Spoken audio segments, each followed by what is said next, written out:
أعوذ بالله من الشيطان الرجيم.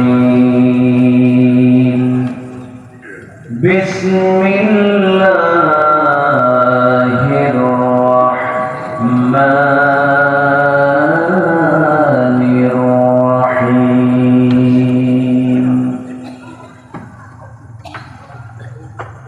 إن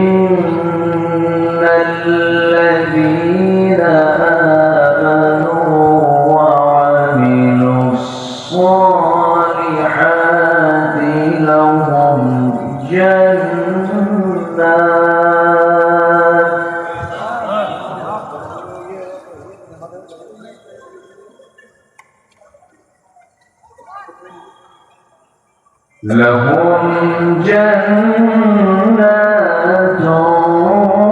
تجري من تحتها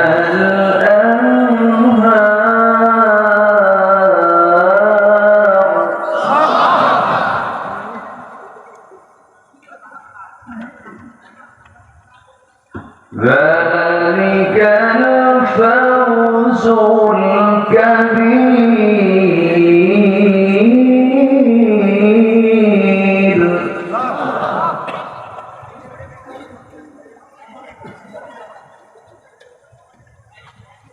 إن بطش ربك لشديد إنه هو يبدئ ويعيد. الله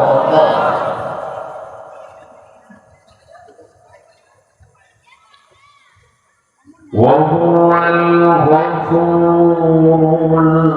الودود ذو العرش المجيد فعال لما يريد.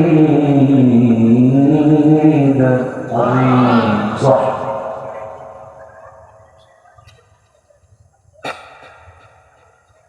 هل أتاك حديث الجنود فرعون وثمود؟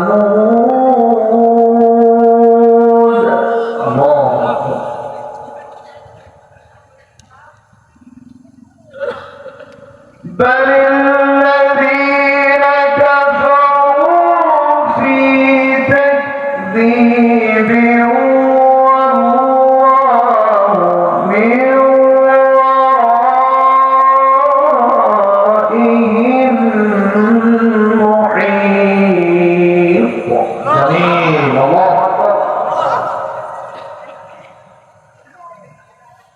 بل هو قرآن مجيد في لوح محفوظ.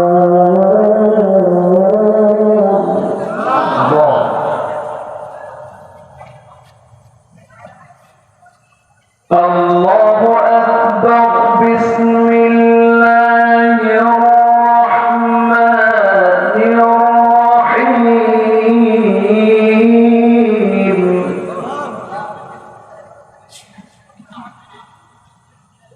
إن الله وملائكته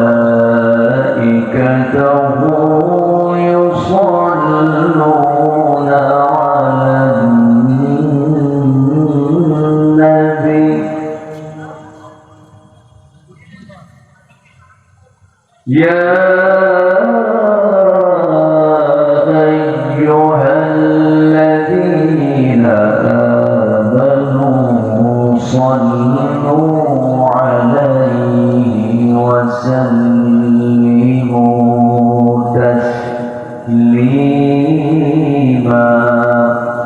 اللهم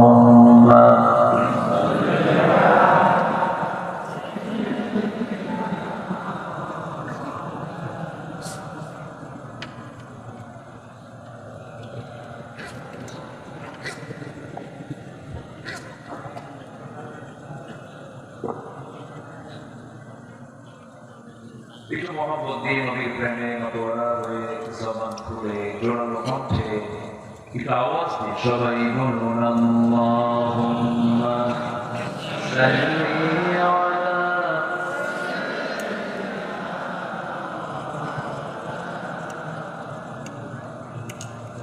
وعلى آل سيدنا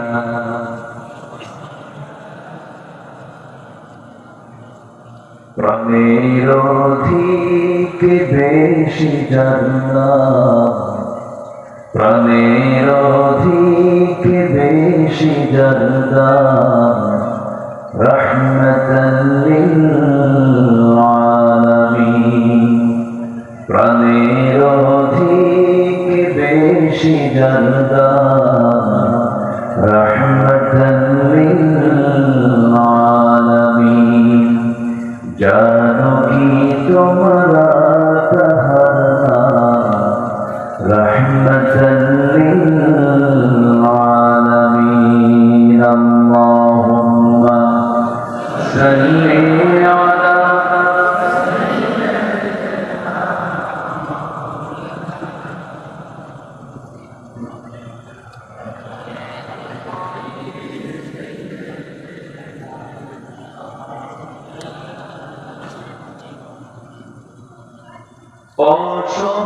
অসহায়ের বুকে যে জন গোপনে করে সওয়ার দরুদ পড়ে সুবহে ও শাম রহমতাল লিল আলামিন আল্লাহুম্মা সাল্লি আলা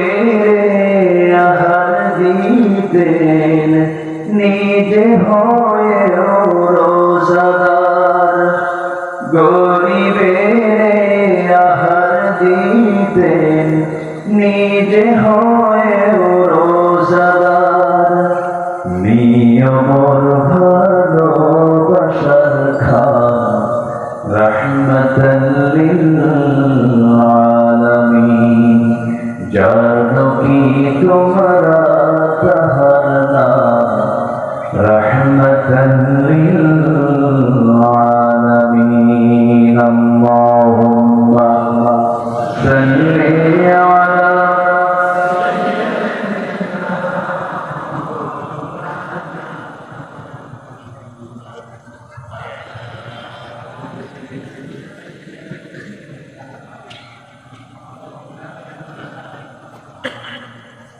সবাই বলুন বালাগাল উলা বিকামালিহি কাশাফাত দুজা বিজামালিহি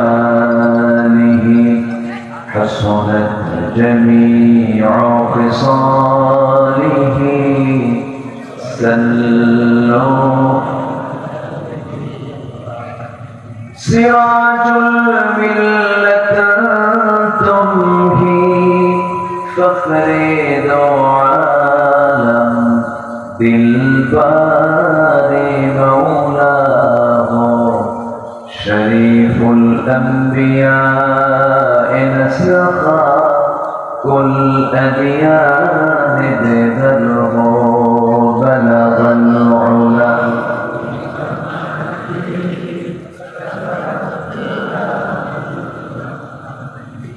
حسنت جميع خصاله سلوا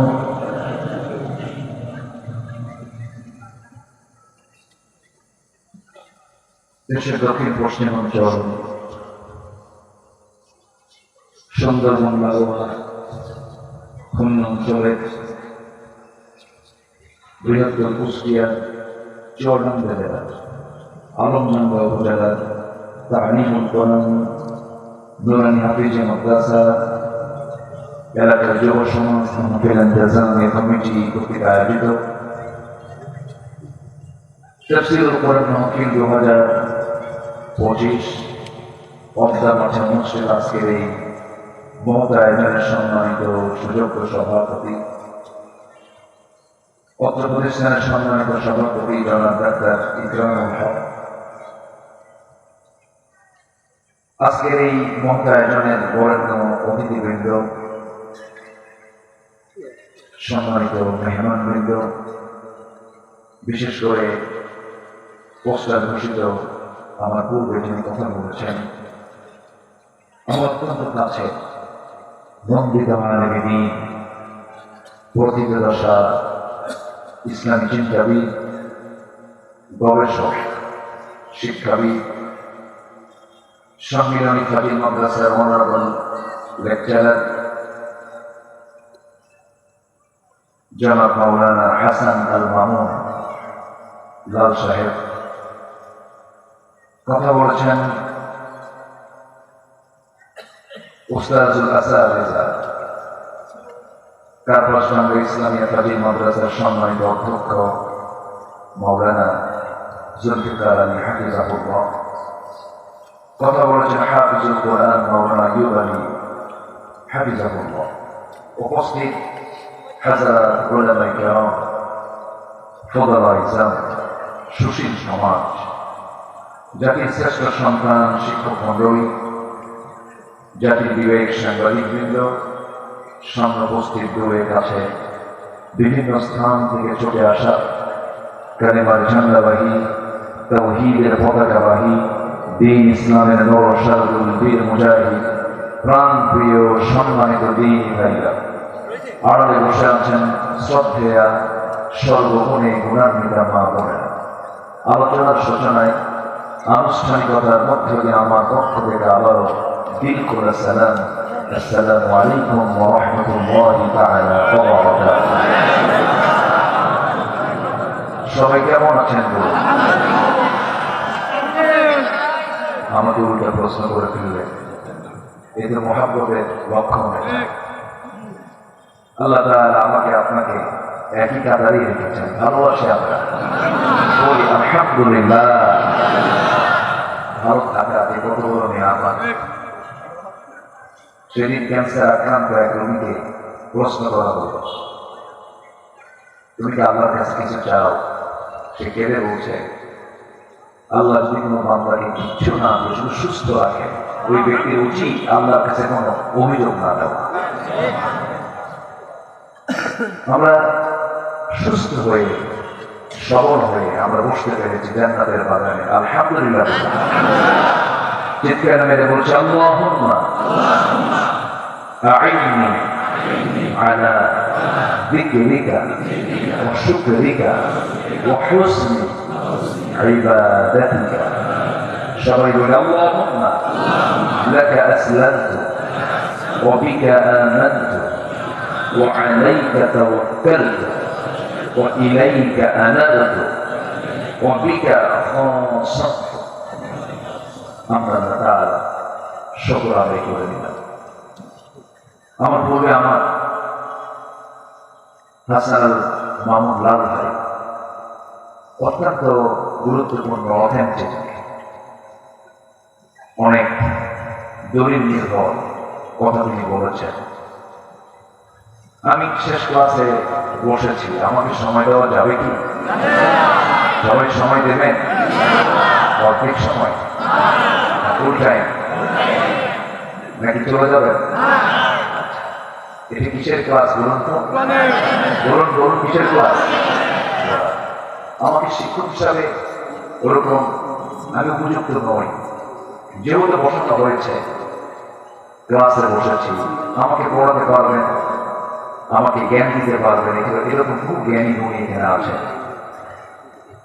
আমি খুবই নমন একজন বললাম, যেহেতু আমাকে ডাকা হয়েছে, আমি আসছি, কিছু কথা বলতে চাই। শেষ পর্যন্ত থেকে আমাকে সহযোগিতা কি করা যাবে? বলি ইনশাআল্লাহ। কেন বললাম? অনেক রাত হচ্ছে তো, বাড়ির দিকে টান, চোখ নিচের দিকে যাওয়া, প্রাকৃতিক চাপ সব মিলিয়ে আমি থাকি মহাসাবে। তো লেখা থাকে প্রধান বক্তা, লেখা থাকে পোস্টার, কিন্তু আমি মাহফিল এসে হয়ে যে শেষ বক্তা। এখন উঠেছি, কিছু কথা তো শুনতেই হবে, শুনতে রাজি আছেন না ইনশাআল্লাহ? এই কথাগুলো বলা লাগতো না, কিন্তু ওই যে রোগ যে আছে শেষের দিকে থাকতে চায় না মানুষ, একটু থাকবে না, খুব বেশি লম্বা সময় নেব না, দীর্ঘ, খুব সামারাইজ করে সংক্ষিপ্ত করে কিছু কথা আমি বলতে চাই। ওমা তাওফীকি ইল্লা বিল্লাহ। চুয়াডাঙ্গা এটা কি আলমডাঙ্গা, নদীডাঙ্গা, আরো কি কি যেন ডাঙ্গা আছে না? অনেক ডাঙ্গা আছে। আমি আর ডাঙ্গার খোঁজ নেব না, আমরা কোরআনের খোঁজে আসি। আসলে আমরা কোরআনের দিকে চলে যাচ্ছি। আমরা যে কোনো কাজে ব্যর্থতা চাই না সফলতা চাই? বলুন, কেউ কি ব্যর্থ হওয়ার জন্য কোনো কাজে নামে? চোরও যদি চুরি করতে যায়, ও কি চায়? আমাকে চুরি করে আনতেই হবে, সফলতা চাই। তো সফলতার উপায়গুলো কি? এই পৃথিবীর সকল মানুষের পরামর্শ একদিকে, আল্লাহর পরামর্শ একদিকে। কার পরামর্শ উত্তম? কার? সে আল্লাহর পরামর্শগুলো আজকে একটু শুনবো। সফলতার উপায়গুলো কি? সফলতা আরবি আল্লাহ পাক এক এক জায়গায় এক একটা ইউজ করেছেন। ফাউজুল কাবীর বলেছেন এক জায়গায়, সূরা বুরুজের ভিতরে আবার আফলাহ বলেছেন, কাদ আফলাহাল মুমিনুন উলাইকা হুমুল মুফলিহুন ফাইজুন। এরকম বহু শব্দ দিয়ে আল্লাহ পাক আপনাকে সফলতার পথগুলো কি কি, উপায়গুলো কি কি বুঝে দিয়েছেন। আমি গোটা কোরআন থেকে কিছু খুঁজে খুঁজে বের করে, কোথায় ফাইজুন কোথায় মুফলিহুন, একটু খুঁজে খুঁজে বের করে এনেছি কিছু কথা বলবার জন্য। আল্লাহ পাক আমাকে আমল সহকারে এবং আপনাকে আমলের নিয়তে শোনার তৌফিক দান করুন। জোরে বলি আল্লাহুম্মা আমিন। সম্মানিত ভাইরা, সবসময় আমরা যেহেতু একমাত্র ভূমিকায় যাব না, আমার পাশে লাল ভাই বসে আছে, অনেক দিনের সম্পর্ক, অনেক আগে দেখা হয়েছে। দেখতে দেখতে ধীরে ধীরে আমরা জোর কাতারে চলে যাচ্ছি। এক সময় হয়তো ভাই বিয়ে করে নেই, সেই সময় দেখা হয়েছে 2006 সালে। আজকে 2026, 20 বছর আগে এই অঞ্চলে কোথায় যেন দেখা হলো। সেদিন ভাই আমার দাঁড়িয়ে ছোট, তারপরে পাঞ্জাবি পায়জামা পড়া, মনে হচ্ছিল না যে হুজুরের মশানটা তখন আসে না। সেই সময় কিন্তু মোটামুটি ভাবে একটা পরিচিতি, আলহামদুলিল্লাহ। ভাইয়ের আলোচনার ভিতরে একটা তেজদীপ্ত অগ্নি ছড়া একটা বক্তব্য তুলে ওঠে। আলহামদুলিল্লাহ, আলহামদুলিল্লাহ বলি। আল্লাহ ভাইয়ের জেহেন জামানকে আরো প্রশস্ত করে দেন। জোরে বলি আল্লাহুম্মা আমিন। সম্মানিত ভাই, আমরা কি সফল হতে চাই না? ভাই সফল হতে চাই তো আমরা? আমরা সফলতার উপায়গুলো খুঁজে বের করি। আল্লাহ রাব্বুল আলামিন সূরাতুল বুরুজের 11 নম্বর আয়াতে বলছেন, আল্লাহ রাব্বুল আলামিন বলেন, ইন্নাল্লাযীনা আমানু ওয়া আমিলুস সালিহাতি লাহুম জান্নাতুন তাজরি মিন তাহতিহাল আনহার যালিকাল ফাওজুল কাবীর। সফল কারা হবে? নাম্বার 1 হলো সেই লোকটাই সফল হয়ে যাবে যার মধ্যে ঈমান থাকবে, আমল থাকবে। ঈমান আছে, আমল নেই, মূল্যহীন। আবার আমল আছে, ঈমান নেই, তাও মূল্যহীন। দুটাই লাগবে। ঈমান আছে যেখানে, আমল আছে সেখানে। ঈমানও লাগবে, আমলও লাগবে। ঈমানহীন আমলের কোনো মূল্য নাই, আমলহীন ঈমানের কোনো মূল্য নেই। ঈমানহীন আমল যদি কেউ গোটা সম্পত্তি তার দান করে দেয়, কোনো প্রাপ্তি আল্লাহর দরবারে পাবে না। যেমন করে বিল গেটস, বিশ্বের সেরা ধনী, সম্পত্তির প্রায় অর্ধেক সম্পত্তি শোনা যায় রেড ক্রসকে দান করেছেন, সমাজের কাজে দান করেছেন। এত বড় দানবীর হওয়ার পরেও আল্লাহর দরবারে পুরস্কার নেই, কারণ তার মধ্যে কি নাই? কি নাই?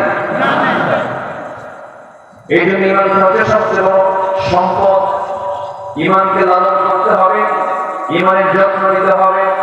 সবকিছু রোগ আছে, ঈমানেরও রোগ কিছু আছে, যে রোগগুলো ধরলে পরে ঈমানটা ক্যান্সার হয়ে যায়, ঈমান ক্যান্সার আক্রান্ত হয়ে যায়। রোগাক্রান্ত হয়ে যায়। আল্লাহ রাব্বুল আলামিন সেজন্য বলছেন والذين آمنوا ولم يلبسوا إيمانا আল্লাহ রাব্বুল আলামিন বলছেন ঈমান যারা আনলো এবং ঈমানকে যারা শিরক মিশ্রিত জুলুম দ্বারা যারা আচ্ছাদন করলো না, আল্লাহ রাব্বুল আলামিন বলছেন এই সমস্ত বান্দাগুলো নিরাপদে থাকা বান্দা, এদের জন্য জান্নাত রয়েছে। এই জন্য আমার বন্ধু, ঈমানটাকে শিরক দ্বারা আক্রান্ত করা যাবে না, বেদাত দিয়ে আক্রান্ত করা যাবে না।